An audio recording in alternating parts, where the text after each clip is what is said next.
Hello and welcome back to Hold On I'm Talking Brother. My name is Joe Greenwood and you are listening to our review of UFC 295, which was headlined by Yuri Prochazka versus Alex Pereira for the vacant light heavyweight title, with a co-main event of Sergey Pavlovich versus Tom Aspinall for the interim heavyweight title from Madison Square Garden, New York.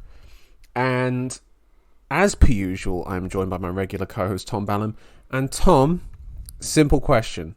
On a scale of love it to love it, how much did you love this card? I loved it, Joe. I loved it, but I have to say, it left me wanting something more. I didn't get much to kind of get my teeth into because, God, just explosive finish after explosive finish. Barely getting out the first round in most of the fights.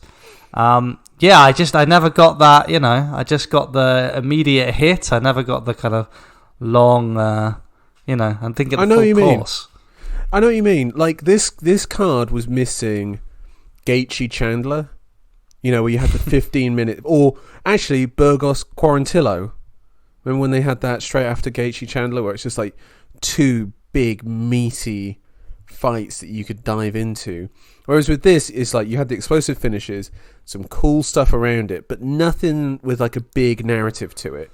It was mostly, apart from the main event and a little bit of the co-main, just one-way traffic for the most part. But we will get into that further as we dive into our review of this card, starting at the main event, Tom, in which we have a new light heavyweight champion, and it feels like a division that has finally got someone to get a hold of it. Not necessarily that they're going to defend the title multiple times, but someone who's like, I'm going to get this division back on track.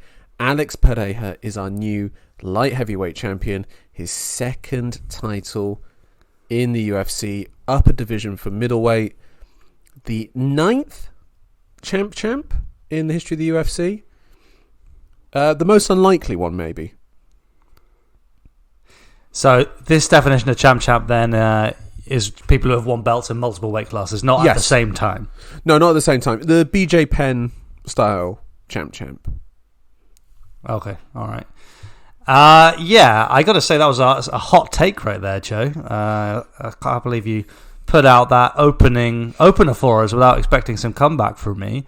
I don't know if I saw something that made me think, okay, the division's on lockdown now. I just saw more upheaval in the light heavyweight division. Let me say two words for you, Joe. Go on. Right now. Magomed Ankalaev. You're still riding that train, son. Come on, man. Come on. Get off that train. I'm not Joe. Look, I'll tell you right now, I'm not a willing passenger. I don't want to be on it. All right? I'm kind of tied up, but it can't be denied. You're not telling me. I don't want to start Pereira, amazing achievement. I don't want to start shooting him down before we've even got into it. But with that opener, Joe, you can't tell me you wouldn't favour Magomed Ankalaev in that fight. You're saying Magomed Ankalaev is like getting the megabus to Heathrow. It's like, I have to do it because I know it's going to get me there, but I don't particularly want to do it. Is that what you're saying? It feels wrong, but I got to say, I don't want it. Joe, no, I don't want it. And the UFC don't want it. The UFC don't want it. We don't have to worry. But, let's be real with ourselves now. You're picking Magomed in that fight. Listen, I'm not saying he had it on lockdown. I'm saying this is a guy who might actually lose the title. As in, he's not going to vacate it. Oh. Do you know what I mean? He's going to, it's like when Jan had it, and it's like he lost it to Glover, and he sort of passed it on to, one defense, pass it on. I don't know. Yeah, feels good. Yeah, it's been a mess. It's been a mess. It is. And now a sweet combination from Alex Pereira in the second round against Yuri Prochazka has given you the clarity now that it's no more upheaval, as in, strange passing of the batons, people vacating, ties, illegal knees, just all sorts of nonsense going on right there, retirements. Now we've got a legitimate handing over the title. I hear you, Joe. I hear you. Yeah. But what about the fight itself? Can we talk about it? What about that fight? I mean, the finish was at one point confusing and disappointing, and then after the fact was kind of final. with how Pereira finished him. It was classic Alex Pereira finish of moving backwards, using the right hand to knock him into the path of the left hook that came right behind it. As Yuri, by the way, was pressing into Pereira in the second round. You know, it had been quite a muted performance from Prochazka, I think, going into this fight so far in the first and most of the second round. Mostly due to the damage that Pereira had landed with the calf kicks, where Yuri, I think, was like, okay, I'm going to have to change this up a little bit and maybe not be the wild man that he usually is. And then proceeded to just throw single shots, pot shots. He threw this really nice, so Yuri does this, body feint where he dips down and he comes up with a right uppercut behind it. And it's quite like a straight uppercut that comes up. And he landed that in the first round. That was nice. That sort of stung Pereira. But really, Yuri was fighting in a very conservative manner, I thought, at least for him. And then I thought that he kind of just walked into Pereira. That was the finish. Can I just jump in there, Joe, with a quick question? In that case, I'm taking it that Pereira won the first round. I did have Pereira winning that round. I gave it to Yuri, actually. Yeah, okay, that's fine. And not for damage, for the control time. Obviously, the more consequential move was in Pereira's favour. Those leg kicks gave Prochazka a problem that he went scrambling to solve, and ultimately, I thought, brought about the finish. To be frank with you, however, I think Yuri got it wrong.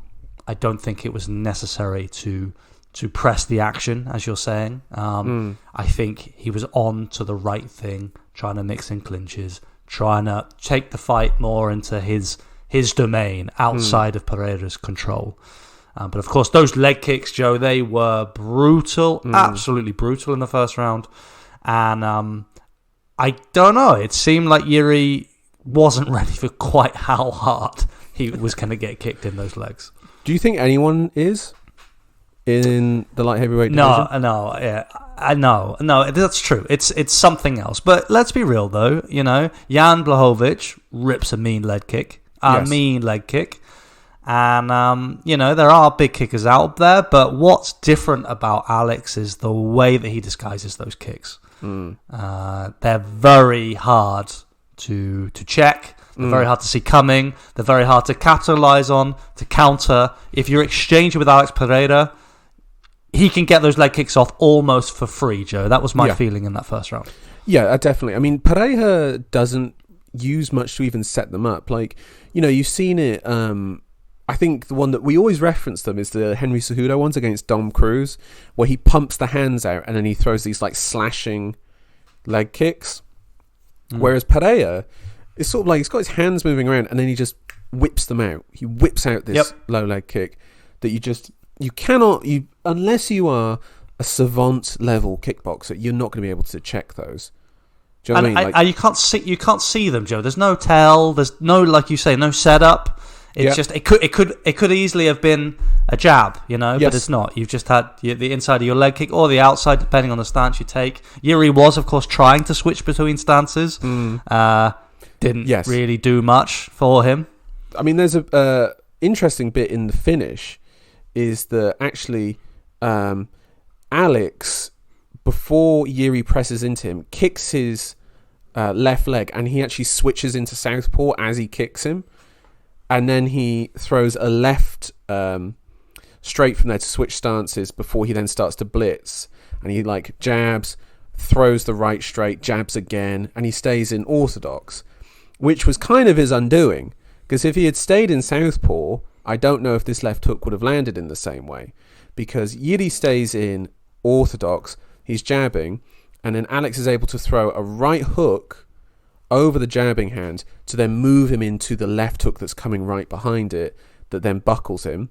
He then continues into the takedown, in which you then get those elbows from Alex that then drop Yuri from there. Mark Goddard steps in and then saves him. That finish itself, the technical side of it, I think is pretty clear. The actual finish, when you were watching it, did you have the same reaction as me, which was a tad early? I was all over the place. I'll be honest with you. Even with the replays, it took me a few watches to decide that I was okay with it. There's just a moment where you're eating big elbows to the side of the head, and you fold backwards, and the opponent looks like they're in full mount.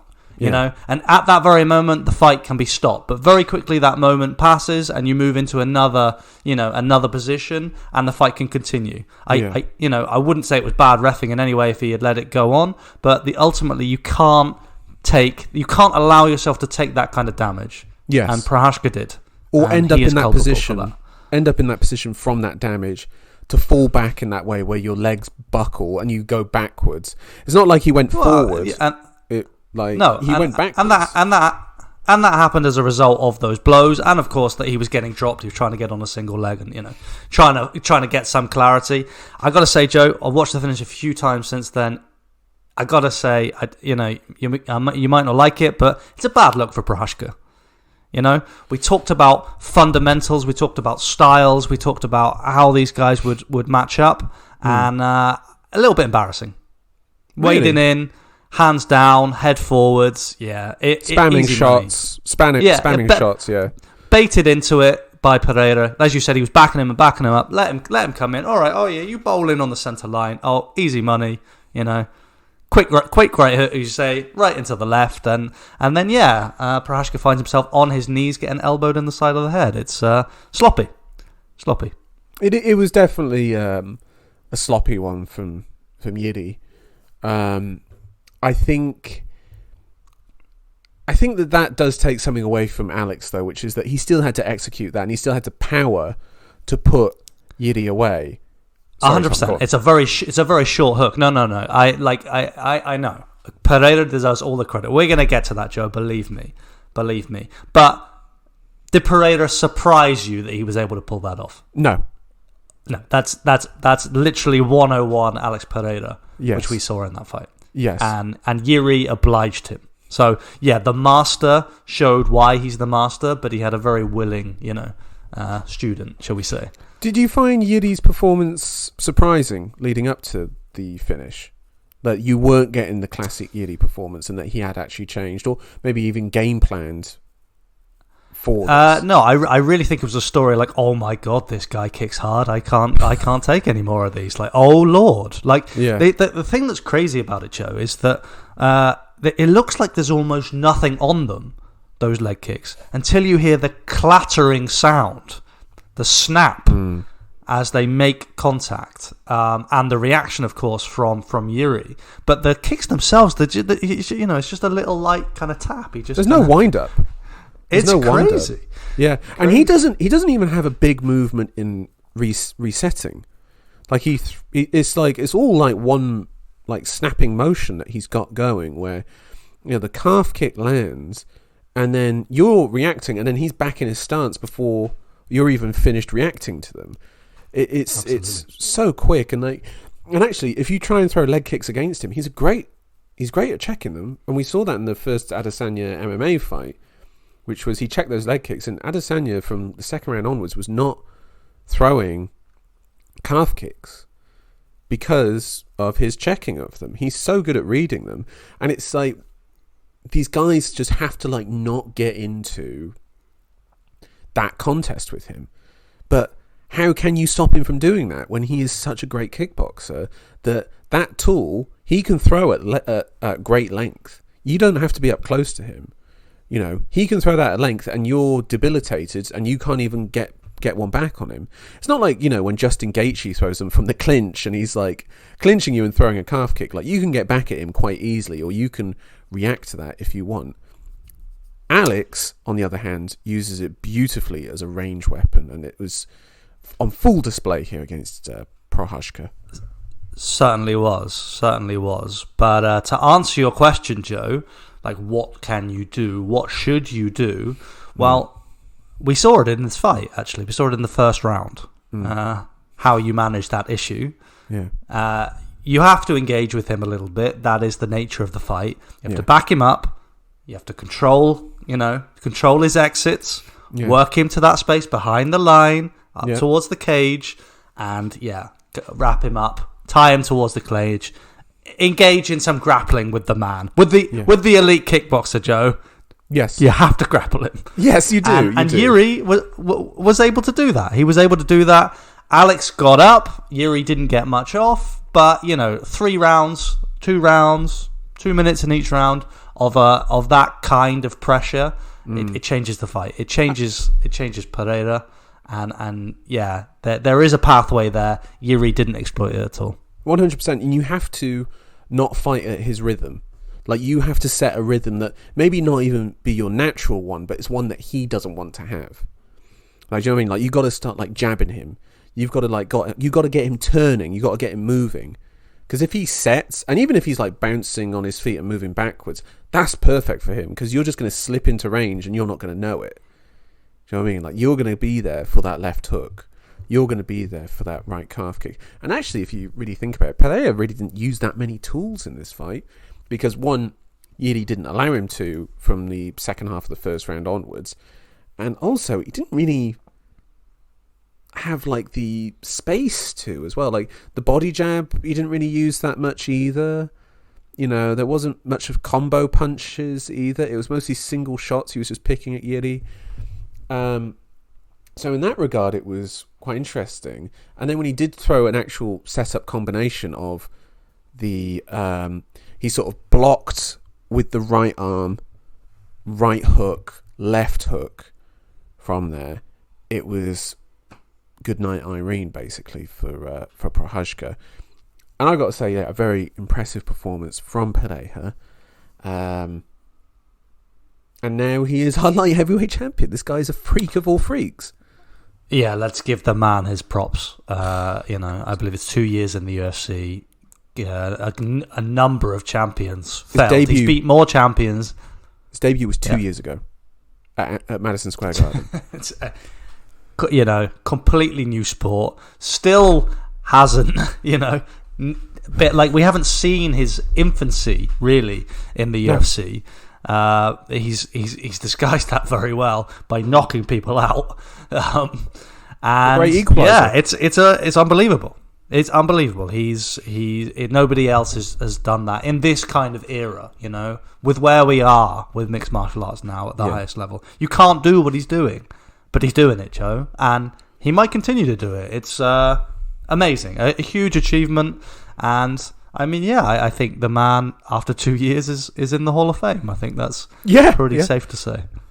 Yeah, I'm kind of thinking as well, is he going to add a third title? Is he going to add a third weight class? Oh my God. Come on, man. Let's say he beats Jamal Hill. And then let's say, after Jones and Miocic do their bullshit fight, and Aspinall is crowned as the proper heavyweight champion, or, the email champion. There's been some developments in heavyweight, Joe. We'll be talking about that in a minute. Hold your horses there. But man, Alex Pereira, the first 3-division champion. You've heard it here first, listeners. End of Madison Square Garden. Madison Square Garden next year. He has to do it at the Garden. Heavyweight champion Alex Pereira.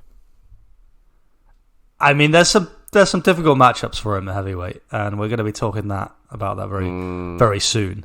But love it anyway, Pereira, and love Yuri, love the stare down, love the occasion. Nothing was lost in that. I feel like we didn't have enough time for it to develop into an epic that we were hoping for. But good fight, great. Top guys. Want to see more of them. Yeah, entrance wise, entrance wise was spectacular. I love Alex's entrance anyway with that guitar and his stamping the feet and the bow and arrow and the scream and the crowd doing the yell with him. Did you hear that? And then just, oh my God. And then Yuri coming out to like music from Elden Ring or whatever that he came out to, where he was just like vibing out on his Bushido spirit and then them staring down for like 3 minutes. It was just brilliant. Absolutely brilliant. Tom, I cut you off. Sorry, if you want to continue. What next for Yuri Prochazka? Oh, I like the idea of him facing the winner of Blachowicz-Rakic. What do you think? It makes sense. If we're going to shut Ankalaev out, I think we've both implicit in that now. Tom, do you want to Do you want to hire Prochazka for a hit? Him versus Anthony Smith? Anthony, mate, retire. Retire, lad. Please. It's time. It's time. Yeah, it's time. It's time, basically. What do you think for Alex, by the way? Say again, sorry, Joe? What do you think for Alex? Yeah, of course, that's the next one to look at. But Yuri, anyway, I'm on board with you, Joe. We signed off on that one. The winner of Blachowicz versus Rakic makes total sense. If we are, part of the conspiracy to deny Ankalaev the light heavyweight title, and then you look at Alex. It's obvious. It's Jamahal Hill. It has to be. It's light heavyweight. Israel, come up if you want to next year. Win one fight. Let's go. We didn't talk about this. We didn't talk about this at the time, but Adesanya said he's not going to come back until 2027. Now, are you in my thinking of that's a marketing gimmick of he'll take a year off and he'll be like, I'm back. I'm so fired up. I can't wait. I need to get back in there. Forget this 2027 nonsense. I need to get back in there now to get people fired up. I hope it's that. And it's not the Henry Cejudo actually it's going to be too late if I don't come back now. And he just leaves it too long. I don't think he will. I think he's a competitor and he will be back next year. Yeah. I don't think. And all the better for it. He obviously could become though this kind of fighter that only takes the biggest fights. I think this loss to Strickland might have put him back in that mindset. If he gets the middleweight belt back, I don't think he's looking at maybe I could fight Jared Cannonier again.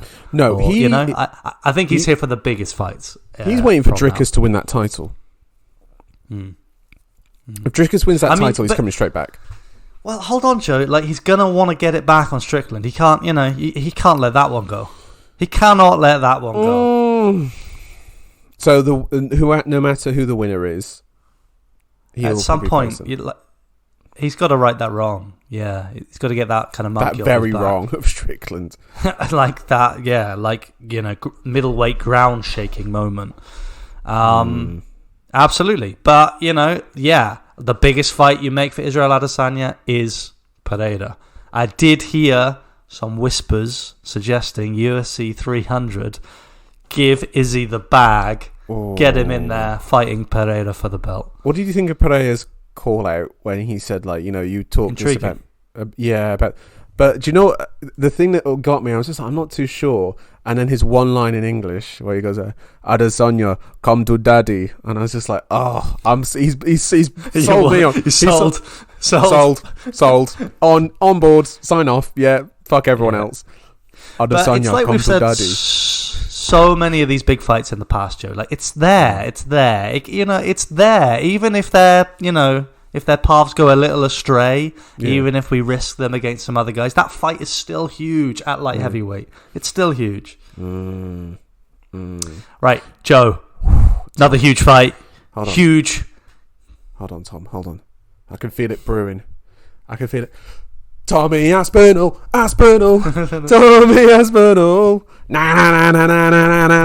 Another UK champion.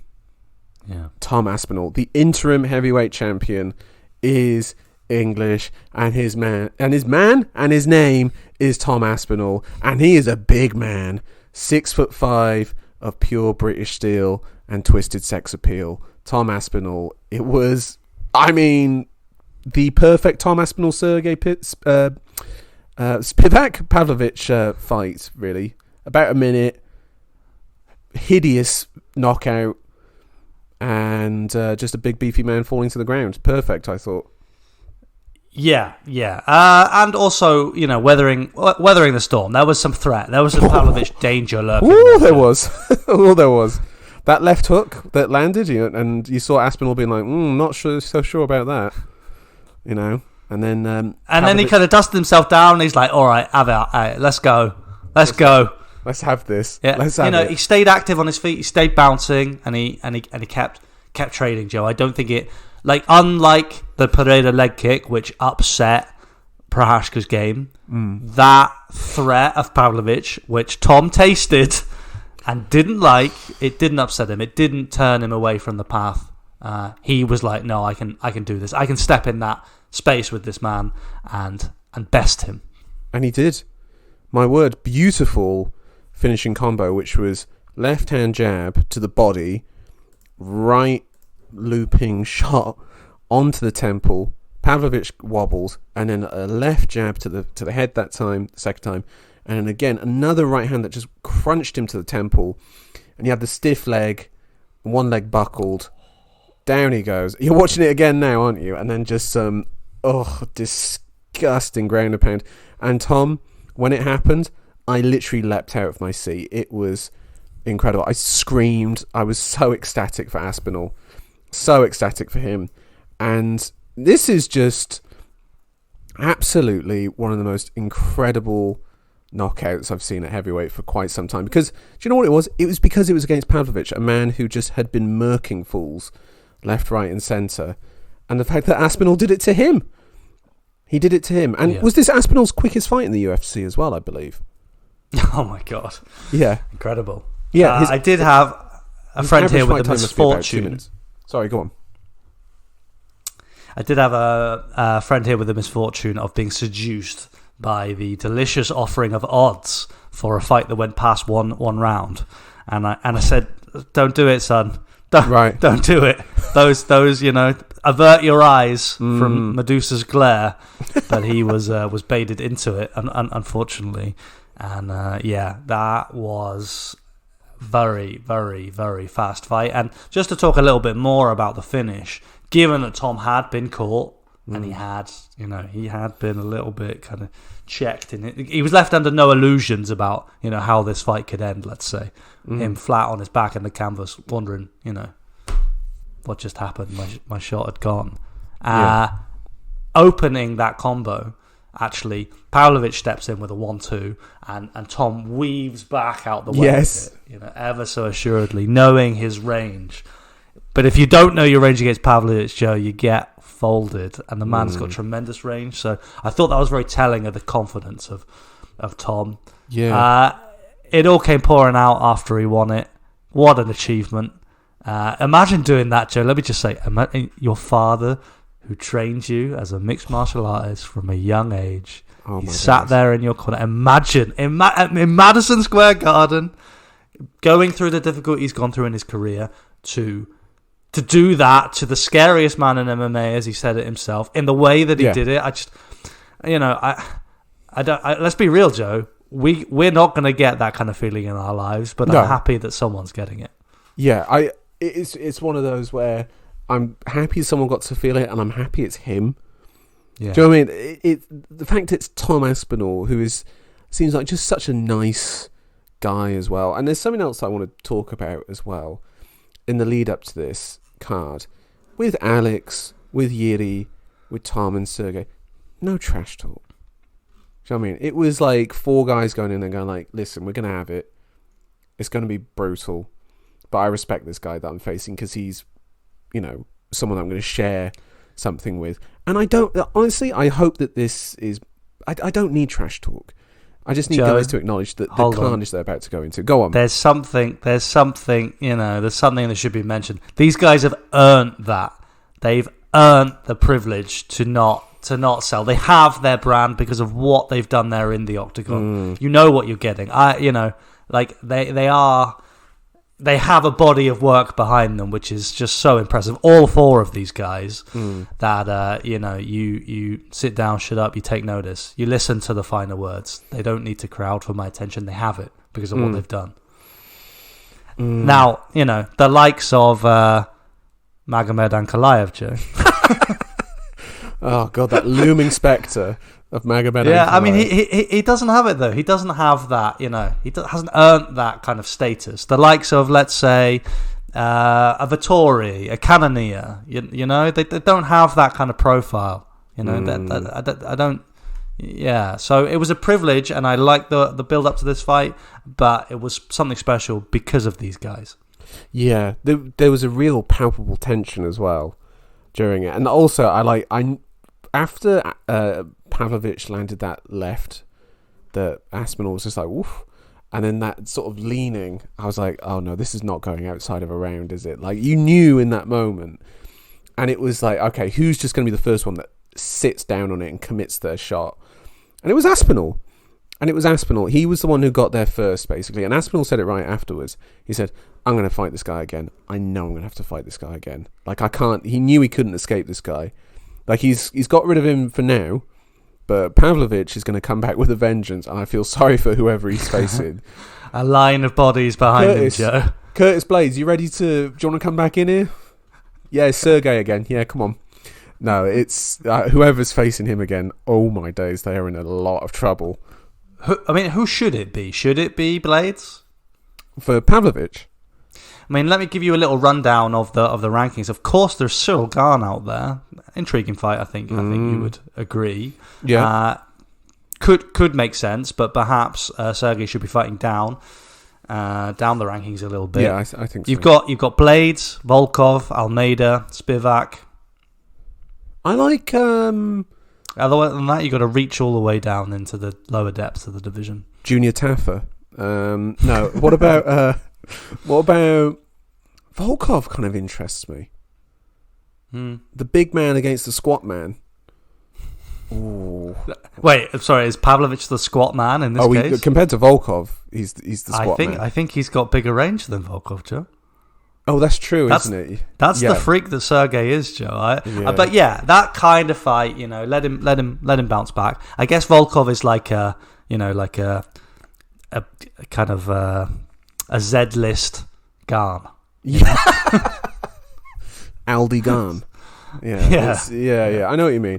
I'm kind of drawn more to the Spivak fight, to be honest. That's the one that draws me in. Like, I like that one for Pavlovich. I mean, for Aspinall, should we actually refer to him as the interim champ or the actual heavyweight champ? Because he's the heavyweight champ. I think he's the heavyweight champ. What's this? You get injured, all right? We've got the precedent when you're injured for a long time, you vacate the belt, and then you get the first right. You basically become the interim champ. If you're the champion, you get injured, then you have the first right to fight the champ when you are back. And that's, for me, where John Jones is at right now. If he wishes to return, then Tom Aspinall is your man. And, Jones, ever the aficionado of the sport, he was exchanging a few words with Tom. He recognised his performance, and I don't know, perhaps that is a fight that can happen. It's not going to happen. And also, John, by the way, was kind of screwed over by Yiri vacating the title, and then Jamal doing the exact same thing. Because Jamal could have been like, nah, I'm the champ, I'm keeping this. But they both did the right thing of like, I've got to let the division keep moving. And the fact that John hasn't done it shows a lot about that guy and what he's got left. Because he wants to hold on to that title so that him and Stipe are fighting over something. It's just a bit of a weird one, because it's like, basically, as soon as you have a heavyweight title fight that doesn't involve Tom Aspinall, his title becomes void at that stage. But the UFC aren't going to do it, because they know that when Jones and Stipe fight, they're both going to retire.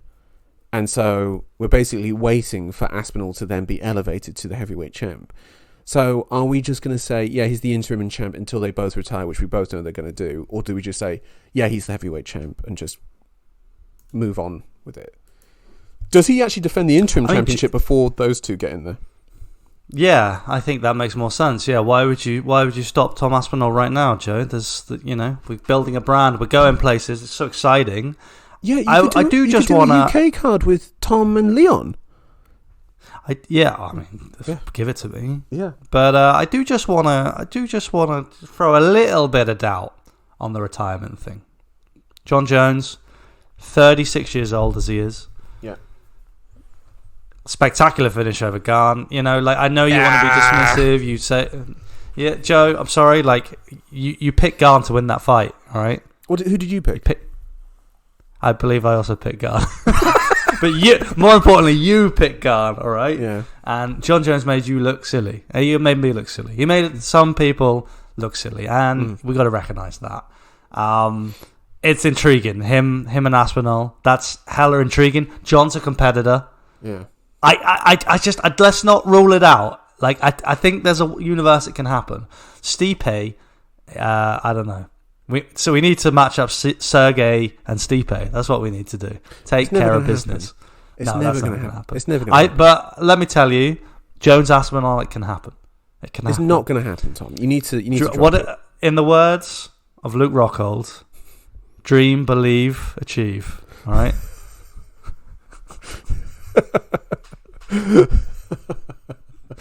That was your chance to give the Bisping comeback, which was fantastic. That was what he said, because Rockhold's just like, if you see it and you feel it and you think it, then it can happen. And then Bisping's line was, "You sound like every self-help book that's ever been, believe, conceive, achieve. Shut the fuck up." Which was, do you know how great that line is? Is that Dana started laughing? It's amazing. And you're saying you don't want trash talk, Joe. Come on. Hey, listen. I want Michael Bisping level trash talk. I don't want anyone else's trash talk, okay? Look, let's... Tom Aspinall is probably going to be Cyril Gane next, I'm guessing, which, splooge, I would like to see that quite a lot. Jailton Almeida, I think, needs one more win. Maybe a win over Cyril Gane would get that. Has Almeida fought... He hasn't fought Volkov, has he? No. Almeida Blades? Ooh. Yeah. I like those. Gane, Aspinall next for me. Pavlovich, Spivak, Almeida, Blades. Boom. I'd like one more win for Gane. I'd like one more win. I know he sat right up there. That just speaks to the lack of depth in the division, really. Like, he's only one win away from that finish in, just a few minutes as it was to John Jones, where he was fighting for the belt. He wasn't the champion. He'd already been given a shot. And, he fell drastically short. A win over Sergey Spivak, Joe, in Paris, not enough for you to fight for the belt. Fair enough. Can we just talk about Jones versus Stipe quickly? It was a bad fight. Do we have to? Maybe next year. I don't want to do that. It was a bad fight if it was going to happen, on Saturday. It's going to be a worse fight in a year's time when it actually does happen. Really don't need to see that in my life. Don't even particularly want to talk about it. Just wanted to put that out there for you, Tom. Tom, featured fight. This was bizarre. Jessica Andrade versus Mackenzie Dern in the women's strawweight division. Andrade breaks a 3-fight losing streak and finishes Mackenzie Dern in the second round by way of deflating one of those inflatable wavy arm sort of things you see outside of a second-hand car sort of sales place. Do you know what I mean? Mackenzie Dern was awful in this fight. I mean, good Lord. I was like, what happened to her? What happened? It's not going to happen for her now. We need to accept that. She's not going to become a champion. The only way you could have seen this coming was if you listened to our preview pod, in which I laid it out for you cleanly, Joe.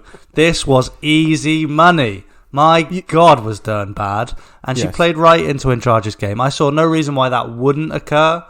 And I think you have to say, after the fact, it all seems very obvious now. You match up a woman with zero ability to wrap up a clinch, close the distance, without eating shots to the face, with the hardest hitting women in the division, who can only throw hooks, basically. And then you recognise that Mackenzie Dern's striking defense is as poor as it was on Saturday night, and you have a recipe for a humiliating knockout. Dreadful performance from Dern. Happy for Andrade. She's been in a bad place. This is an absolute gimme for her over a notable opponent, and she won as an underdog. Easy money, Joe. Easy money. I did say on the preview, get you 20 quid on Andrade. I do want that back out there. Yeah, it was odd. I mean, it's pretty bad in a women's fight when you get 4 knockdowns. 4 knockdowns in that fight. I mean, and in the finish itself, where like Dern is up against the cage, she's flailing to try and get Andrade off of her. And Andrade's just picking her off, and then she falls in this way where it's just like, it's almost like she's trying to bait her in. It's like this whole jiu-jitsu player thing of like, knock me down, I'll fall on my back, and I dare you to come in, sort of thing. I'm over that unless you're Charles Oliveira, where like it genuinely seems to terrify guys. For the most part, everyone's just like, no, I'm not bothered. Like, get up. But Oliveira obviously has got the striking to back it up to then get back onto his feet. Dern here is just, I don't know what's going on with her camp. Jason Perillo's wasn't in the corner anymore. His gym has been shut down. It seemed like she didn't train anything, like takedown wise. I mean, why would you ever train this person's submissions? You just train her grappling, clinches, trips, striking to get to a clinch. That's all you would ever train her. All you would ever train her, and it seems like they're still like trying to play guard. There was a bit where, sorry, can I just? I'll keep going for 1 second. There was a bit where they were like clinched up, and you could see Andrade she threw a knee, and then they were kind of like clinched together, but their legs were apart, so it was like they were almost like a triangle sort of shape. And I was like, she's going to try and pull guard, isn't she? She's going to try and pull guard. I'm like, for fuck's sake, man, can you not get a body clinch and get a trip? How have they not taught her this? Whatever. I just want to seize on that. I think part of it is training Mackenzie's striking. I think that she almost like... You remember that fight where Cron Gracie, not his last fight, but the fight before that, not the one against Jordan. Swanson. Where basically... Yeah, Cub Swanson, yeah.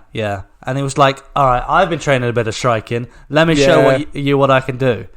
Yeah. You know? A bit like that. Like, with a point to prove... Getting an absolute licking. The man got pasted all over that octagon. And yeah, basically, I think there's too much training of the striking going on with Mackenzie Dern. I think that's the issue. Look, Joe, her greatest asset that we saw in that fight is that the woman, you know, she eats shots for breakfast. She's game. We said that in the preview. Yeah. That's her weapon. Weaponize that chin, all right? Go bobbing in. And eat some to get in those exchanges where you can implement your game. It's not striking we want to see from Mackenzie. Although, if she is going to strike, please tuck your chin, love. Yes. You know, please. Yeah, exactly. Have a really tight 1-2. Like, at least give me that. I mean, there you've said it. Willing to take shots and has lights out submissions.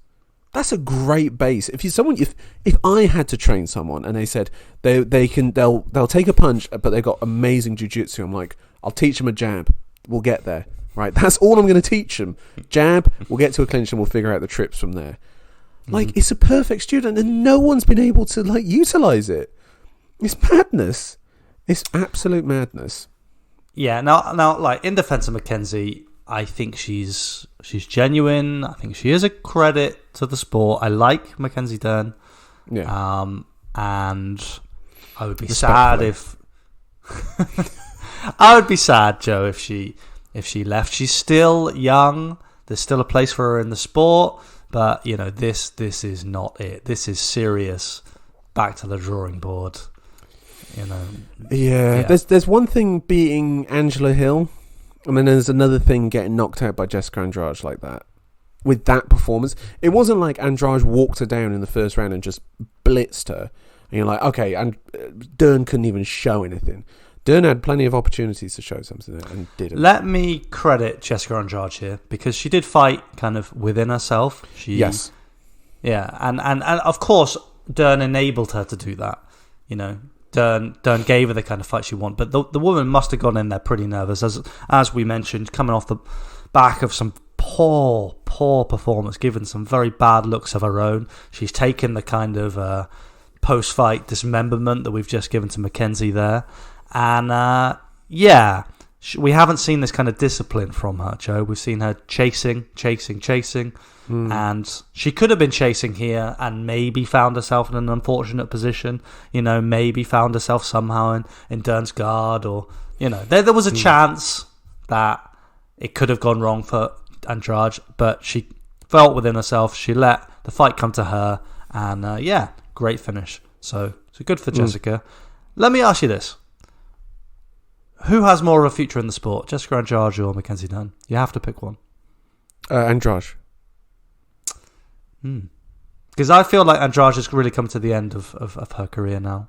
Agreed. And yeah, Mackenzie's in the kind of like, she's in a weird middle portion. She's not. Yeah, she's towards the end of the middle portion, but she's not in the end game. I mean, right, Joe. I was just thinking, by the way. Sorry, I'll just finish this thought quickly.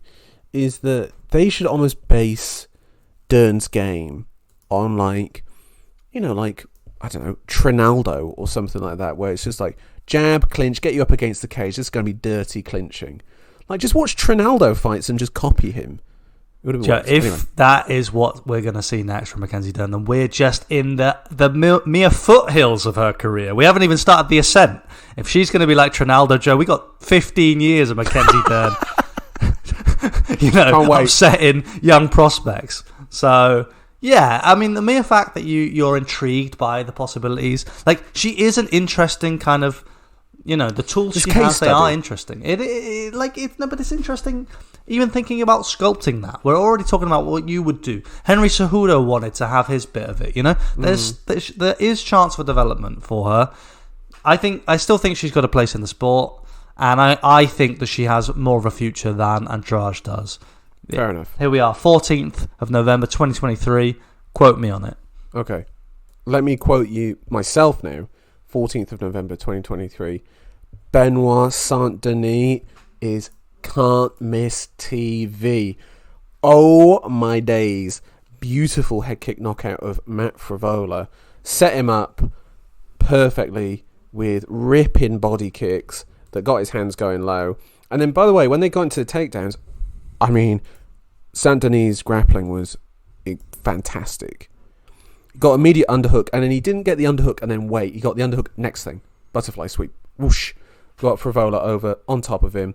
They get up from there, and then they get to a clinch. Frivola breaks away, and he moves to his right, and then Saint-Denis throws the kick, and Frivola puts his hands down, and the kick goes high, and down he goes. Frivola knocked out by the head kick, ground and pound, rudimentary, not even needed. Benoit Saint-Denis versus everyone is what I want to see. Fuck it, just give him versus anyone. I don't care about rankings. I know he's ranked now, I think, at 12th. But Tom, what can you say about this man other than I love him? Absolutely hellacious violence once more. Every single fight at this weight class he's delivered. This was probably the biggest highlight yet. Yeah. As you gave us the play-by-play on that knockout of the night for me, or from the main card. Obviously the moment is not the same, all right? The significance in the sport is not the same, but actually just, the mechanics. Spectacle of it. Like the mechanic. Yeah, I was going to say like the technique, but I mean, Frivola won't want to be seeing it again. What a finish. My God, brutal. I didn't see it coming. I did not see that coming at that time. Frivola thought he was wheeling out of danger there. He was like, all right, well, we'll break from the clinch and I'm on my bike, son. And no, you're not. No. You're getting framed back towards the octagon by a hellacious high kick.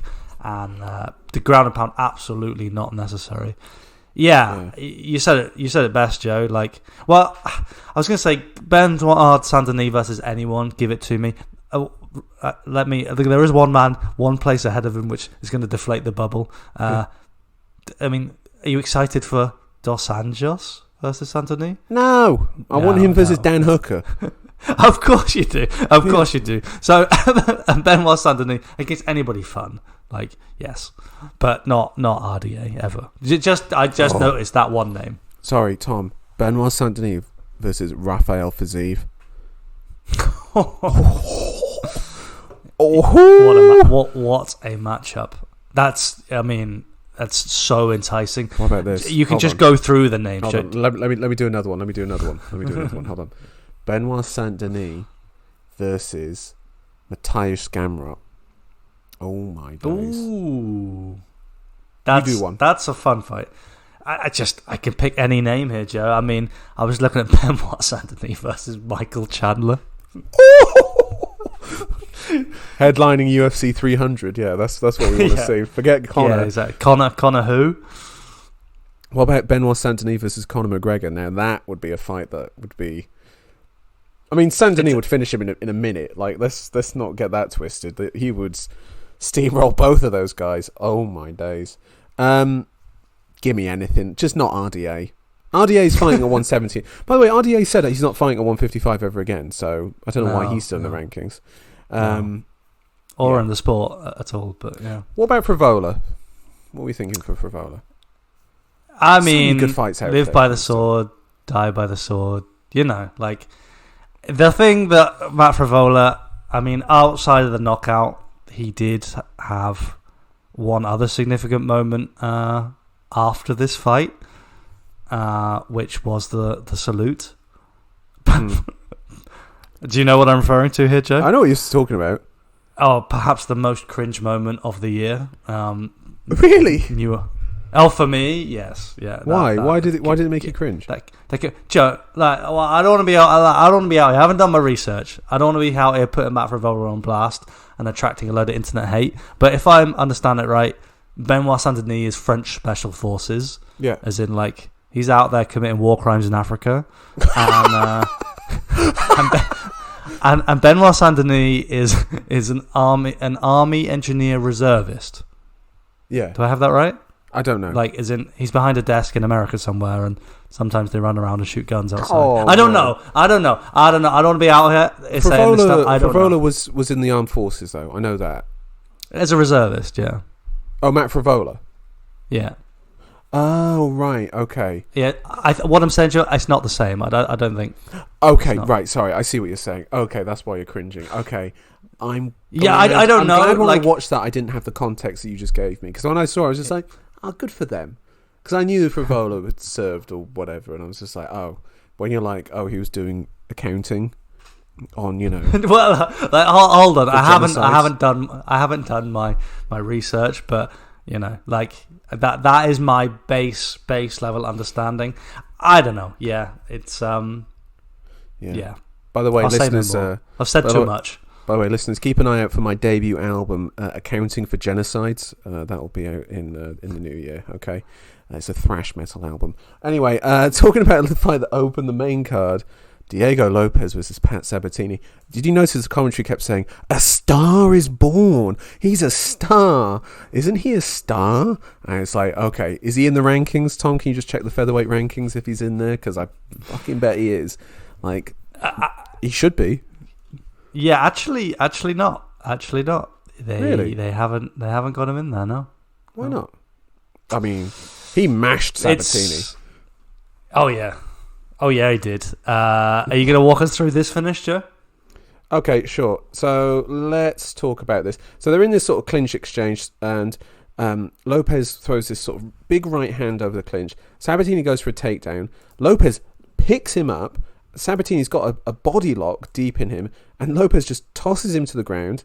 Sabatini scrambles, gets up, and then Lopez throws an uppercut, a right overhand over the top. Sabatini's moving, and now he's sideways to him. So imagine it's like a right angle to Lopez going away. Lopez with a left hook, right hand, drops him to the fence, gets on top, ground and pound finish, destroyed him, and incredible. Absolutely incredible from Diego Lopez. Ran through Pat Sabatini like a summer's lunch. What else can I say about him? It was just easy work. So yeah, after the scramble where kind of Lopez shucks him off and they both stand up, there's a moment that I love and cracks me up every time. It happens. I'm just looking back at the replay now, at minute 3:37 of the fight. When they're back on their feet, the overhand that Diego Lopez throws is I don't know. I don't have words for it. It's like this kind of clubbing downwards. Everything's wrong about it, but yes, it clubs Sabatini and starts off this sequence that brings the fight to an end. What I'm saying, Joe, is it's all fury. No, I'm not going to say no technique, but that's on the side. That's his technique. That's his technique, and wow. Yeah, wow. Lopez feels the full. Sabatini feels the full brunt of it. A Star is Born. I think so. I want to watch him. I don't know. I've got him there. I like Benoit Saint-Denis. Okay, that's real. That's the top tier. But Diego Lopez, he's got my attention, Joe. He's close. He opened the main card here, UFC 295. Let's just remember, 3 fights in, I think, to his UFC career. Came out of nowhere. 5 days' notice to take Evloev to the limit. Won us over instantly with that performance.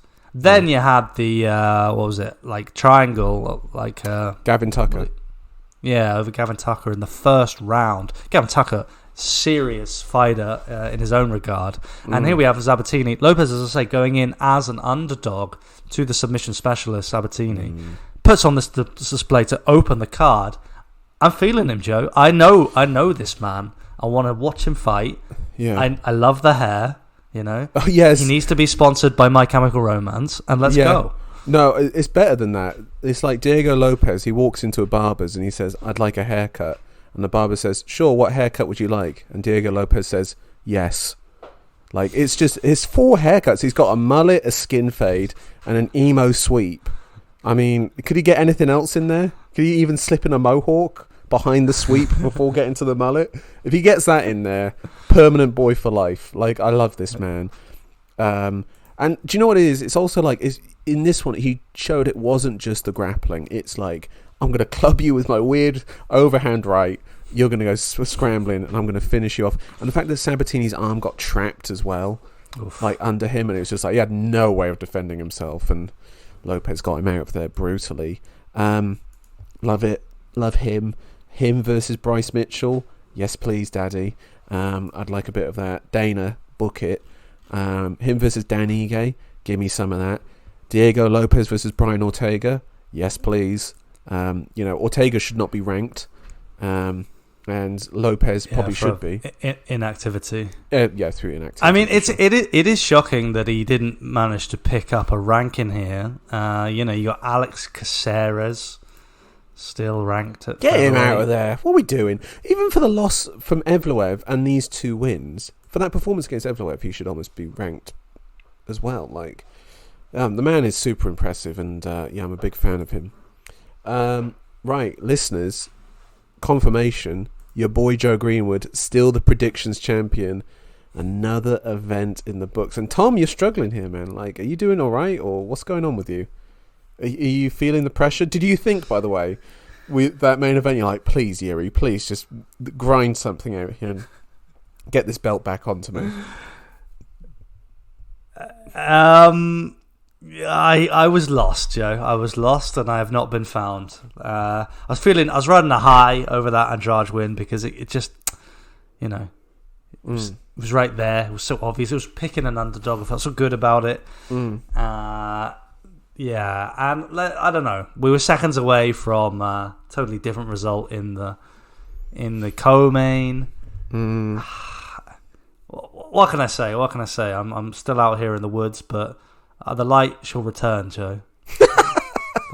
Wait, are you saying that I'm like, what are those ice zombies from Game of Thrones? Are you like saying that this is if like my march down to King's Landing? Take your picture. You got like Voldemort, you got Sauron.